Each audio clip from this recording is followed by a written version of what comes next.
berbangga atas karunia dunia, tapi berbangga atas kepemilikanmu akan Dia yang telah mengalahkan apa yang paling kita takuti dan menganugerahi apa yang paling kita kejar dan ingin. Oleh karena itu, di dalam Dia kita menjadi kaya, di dalam Dia kita menjadi sempurna, di dalam Dia hadiah yang satu-satunya, pemberian yang terbesar itu, kita menjadi bersukacita. Jadi alasan manusia untuk bersukacita hanya satu, karena dia tahu Tuhannya adalah Kristus. Jadi kalau kita diselamatkan hanya oleh karena Kristus, mengapa kita tidak sibuk mencari Dia? Kita ketika tubuh kita sakit, kita batuk, kita ini apa? Tubuh kita mengalami sakit, kita buru-buru mengobatinya. Ya tahu?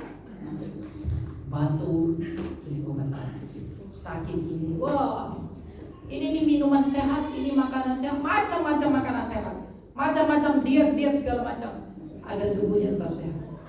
Tapi pernahkah kita mengobati jiwa kita yang sakit?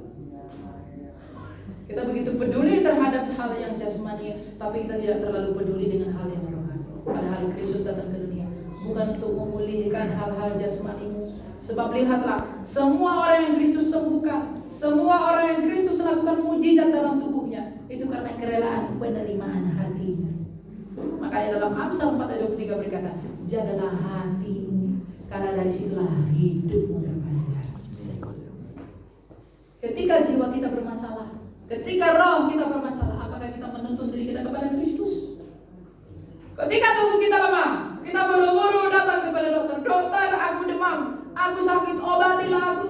Tapi ketika jiwa kita sakit, apa kita datang kepada Kristus berkata, ya Yesus Kristus yang agung, tolonglah jiwaku yang lemah ini, tolonglah aku yang berdosa ini. Apakah kita pernah memohon demikian kepada Kristus agar Ia memulihkan jiwa kita demi kasih kita kepada Dia?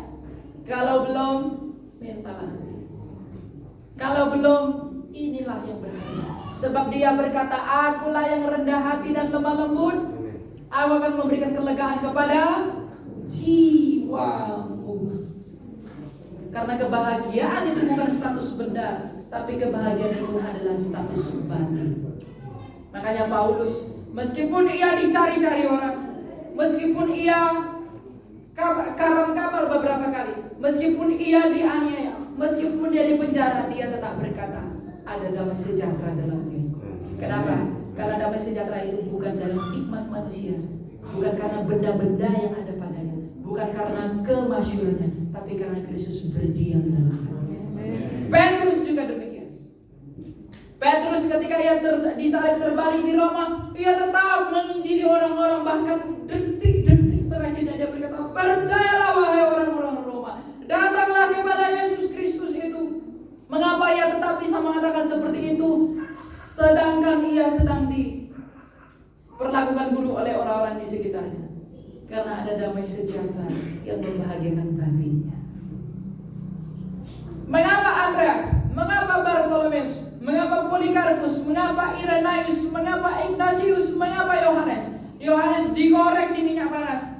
Ia belum mati karena Tuhan punya rencana untuk dia menuliskan wahyu di Pulau Patmos. Ketika dia diasingkan karena bentuk badannya udah gak karu-karuan, maka ketika dia digoreng dalam minyak panas, bentuk badannya udah gak karu-karuan.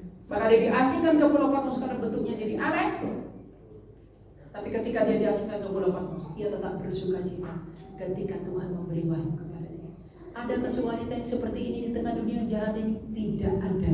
Dan itu tidak bisa diusahakan manusia. Itu hanya bisa diberikan oleh Allah. Maka carilah hidup, agar meskipun engkau tinggal di desa-desa seperti ini, kamu melayani tempat kecil, tidak mungkin tidak dipandang orang, tidak didengarkan orang, tidak dipuji-puji orang, tidak disorot oleh kamera, tapi hatimu bisa tetap bahagia. Karena meskipun manusia tidak lihat, Allah tetap ada. Jadi di sini mengapa saya mengatakan ini? Para bapak ibu yang melayani Tuhan, karena saya dengar banyak di sini para pelayan yang mau belajar. Layanilah Tuhan bukan oleh karena manusia. Layanilah Tuhan oleh karena Tuhan itu sendiri. Agar ketika ia datang dalam pengadilan, bergabunglah dengan pesta kudus. Ia tidak menempatkan kita di sebelah kanan.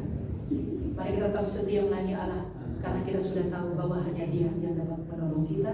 Dan kalau kita sungguh-sungguh mengasihi Dia, kita tidak akan membiarkan orang tidak mendengarkan berita ini. Tapi kita harus menjadi surat yang terbuka, buah yang terbuka, ranting dari pokok anggur yang benar, untuk menghasilkan buah-buah yang manis agar dituai bagi pujian terhadap pokok anggur.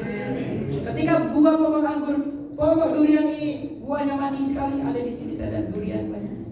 Ketika durian ini berbuah dengan baik, bukankah waduh ini pohon durian ini bagus sekali, buahnya manis-manis. Dan ketika kita menghasilkan buah yang baik, bukankah Kristus yang akan dipuji? Kristus adalah pokok anggur, kita ranting dan kita harus berbuah. Kalau kita berbuah manis, bukankah pokok anggur yang akan dipuji? Kalau kamu melayani tapi yang dipuji dirimu sendiri dengan mengagungkan dirimu, kamu tak melayani Kristus, kamu mengambil kemuliaan dari Dia. Seperti buah-buah, ketika dia berbuah manis, berbuah mantap, dia yang dipuji adalah pokoknya. Wah bagus nih pokoknya, wah bagus, ini harus dijaga. Ada rumput-rumput di sekitarnya kamu cabuti, nanti ini berbuah manis loh. Jadi kalau Kristus adalah pokok anggur, kita nanti mari kita mengusahakan buah-buah yang manis sebagai kemuliaan. Sampai di sini. Ya. Oh, mungkin kita tutup dengan doa ya. Mari kita berdoa. Tuhan Yesus Kristus yang mengasihi manusia dalam tayangan yang terbentang di atas Kalvari untuk memberikan anugerah yang besar bagi kita. Kami bersyukur kepada-Mu ya Tuhan, bahwa di dalam hari-hari ini Engkau memperkenankan kami untuk dapat mengerti dari Firman-Mu Kudus. Biarlah sekiranya perintah-perintah yang terberkati itu dapat kami jalankan dengan baik di dalam kemampuan yang kami berikan. Karena dengan demikian kami dapat mencari dan kebenaran dari Kristus. Tuhan, Engkau tahu bahwa kami tak mampu melakukan yang lain. Engkau tahu bahwa kami tak dapat melakukan yang kudus. Engkau tahu bahwa kami lemah dalam hal-hal dunia. Oleh karena itu ya Tuhan, tolonglah kami dan pulihkanlah jiwa kami, agar kami mengarahkan hidup kami sepenuhnya ke dalam pemandang-Mu. Agar kami mengarahkan hidup kami dalam pelayanan yang benar, dalam motivasi yang benar untuk dapat mengikuti Engkau. Kuatkan kami untuk mengikuti dan juga melalui apa yang Kau perkenankan. Karena kami percaya segala sesuatu yang Kau izinkan itu dilakukan Tuhan yang suci. Biarlah kiranya Engkau yang membawa kami kepada padang pengembaraan ini.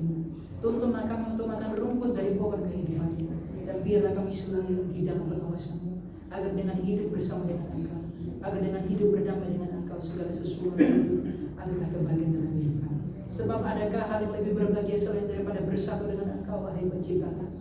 Oleh karena itu bermurah hatilah, berbelas kasihlah kepada kami, teguhkanlah hati kami, kuatkanlah pikiran kami, dan kiranya Engkau yang berdoa di dalam kami. Biarlah Engkau yang selalu memberikan kasih-Mu kepada kami, agar kami dapat melayani dalam ketulusan. Kami dapat membawa jiwa-jiwa di dalam motivasi yang benar ke hadapan. Agar dengan demikian kami menghasilkan buah-buah yang baik, bukan oleh karena diri kami sendiri, tapi oleh karena perkenan-Mu. Sebagaimana pokok yang memberikan air bagi rantingnya, maka berikanlah kami air-air dari hidup-Mu ya Kristus, agar sekiranya dengan hidup di dalam Engkau, agar sekiranya dengan tercangkap dalam Engkau, kami dapat melahirkan buah yang benar, buah yang manis, buah yang suci bagi kemuliaan-Mu, agar kelak kami dapat menikmati kerajaan-Mu. Ya Tuhan, sucikan hati dan pikiran kami, agar pada hari ini ketika kami belajar, kami dapat menerima pengetahuan itu bukan hanya menjadi pengetahuan bagi kami yang bisa lakukan seperti Farisi,